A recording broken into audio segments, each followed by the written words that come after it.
The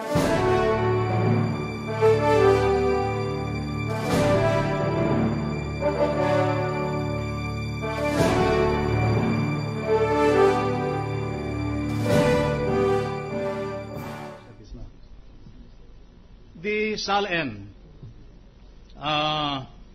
you said that you have not seen a copy of any of the statements of assets, liabilities, and net worth of the respondent Chief Justice. You would not therefore know whether or not in 2005, the SALN, if I may refer to it, Your Honor, as just SALN for brevity, since you have not seen the SALN or any copy of the SALN of the Chief Justice, you would not know whether or not this particular unit bought in that year was stated in the 2005 and 2006 SALN of the Chief Justice. Yes, Your Honor. And the same, I mean, you will have the same answer. Just a minute. What do you mean by yes? I did not know, Your Honor, that the unit was, whether the unit was included or not in the SALN of the Honorable Chief Justice. And you will agree with me that you will give the same answer to this Honorable Court if I ask you for the SALN of the Chief Justice in 2007, that you having not seen the SALN of the Chief Justice for that year. Yes, Your Honor. And the same is true if I ask you insofar as or relative to the SALN of the Chief Justice for 2008. Yes, Your Honor. And that will be true also for 2009, because you have not seen the SALN of the Chief Justice for 2009 on whether or not the unit bought from your company has been stated in the SALN of the Chief Justice for 2009. Yes, Your Honor. Okay. And what about the SALN for 2010? Will your answer be the same as in your previous answers with respect to the SALNs? I haven't seen the 2010 SALN, Your Honor. And therefore, you are not in a position to tell the Honorable Court whether or not this particular unit that was bought by Mrs. Corona from your company has been stated, declared in the SALN for 2010. Yes, Your Honor.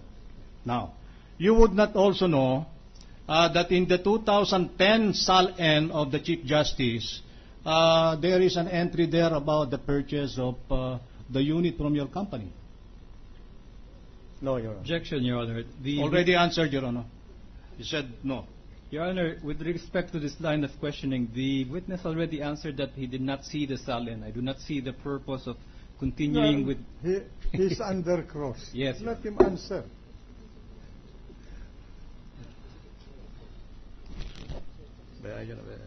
Okay lang yan. Okay. So, you would not know, therefore, whether or not the Chief Justice declared in that particular SALN of his in 2010 that he indicated there that the two units were sourced from or the purchase price of this unit from your company was sourced from a loan that he obtained. You would not know that. I'll object, Your Honor. The best evidence rule. Now he's going into the contents of the SALN. He's asking whether he knows whether the source was from a loan per the SAL. Yes, Your Honor, but the witness already testified that he has not seen any of the SALNs. All right. I sustain the objection. Reform the question. Your Honor, may I ask the witness straight? You have not seen the SALN for 2010, and therefore of the Chief Justice, and you would not know whether or not there is an indication there in the SALN that the purchase price for the unit bought from your company was actually sourced from a loan. You would not know. Same objection, Your Honor. Best evidence. How can that be the best Anyway, evidence? already answered. So let it stand in the record. Thank you. All right.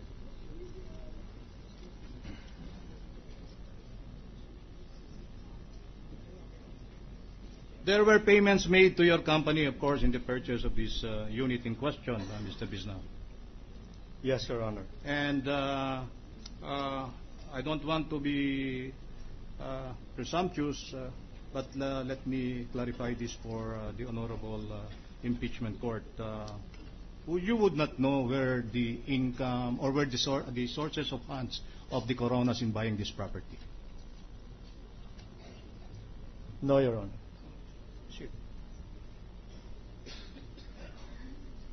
I think that will be all for the witness, Your Honor. Thank you so much. Thank you, Mr. Bisnar. All right. Cross-ended, the gentleman from Pampanga. And then Senator Estrada, Mr. President. Yes, you have 2 minutes. Who is the next one? Senator Estrada, 2 minutes. Yes. Who Thank you. else?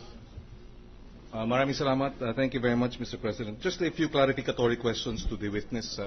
Proceed. Mr. Witness, good afternoon. Just a clarification. The Unit 1902 was paid in full when? Kailan binayaran ng buo yung Unit 1902? Based on the receipts that we have, the unit was paid almost in full by April 2004. By Your Honor. April? April 2004, Your Honor. So, pag sinabing almost in full, ano ibig sabihin ng almost in full? 90%? Your Honor, there was a 2.2 million check issued in FBDC, then the balance of 6.9 million. But the VAT was paid January 2005. Teka, 2.2 and then 6. 9. Gaano katagal yun? Within 1 month. Sa isang buwan? Oh, Okay. Your Honor. Ang total noon would be? 9.15 million, Your Honor. So hindi ito payment by installment. Hindi ho, Your Honor. So hindi installment ang bayad. Dalawang bulto within a period of 1 month. Yes, Your Honor. And in two different years. And 2 different checks.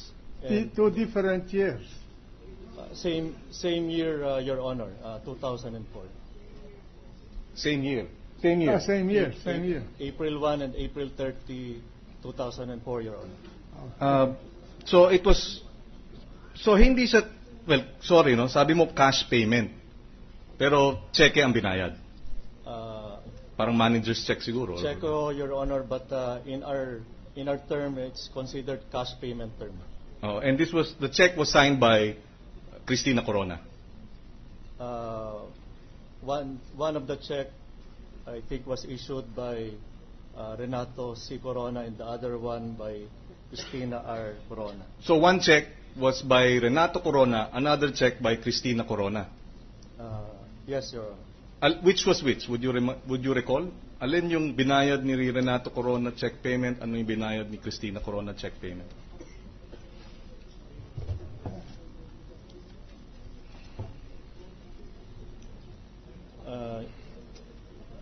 Based on the provisional receipt number 3762, Your Honor, we received the 2.2 million from Mr. Renato C. Corona on March 31, 2004. And the other one was? While the other one was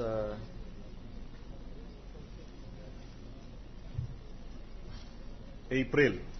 yeah, the other one was April 30, 2004, official receipt, based on official receipt number 6259, with an amount of 6.959 million. Okay. So sino ang buyer dito? Si Cristina Corona ba o si Renato Corona? Your Honor, based on the deed of sale, the buyer was Cristina R. Corona. But on the basis of the check payments, merong payment si Corona, Chief Justice, may payment si Cristina. Yes, Your Honor. Tapos, medyo confused ako dahil dito sa DVV1, may dalawang cheque na naman, addressed to Fort Bonifacio. Isang 200 plus thousand at isang 900 plus thousand parehong binayaran ni Renato Corona. VVV, ito, VVV1, Fort Bonifacio Development Corporation, 28 January 2005, 290,000, and then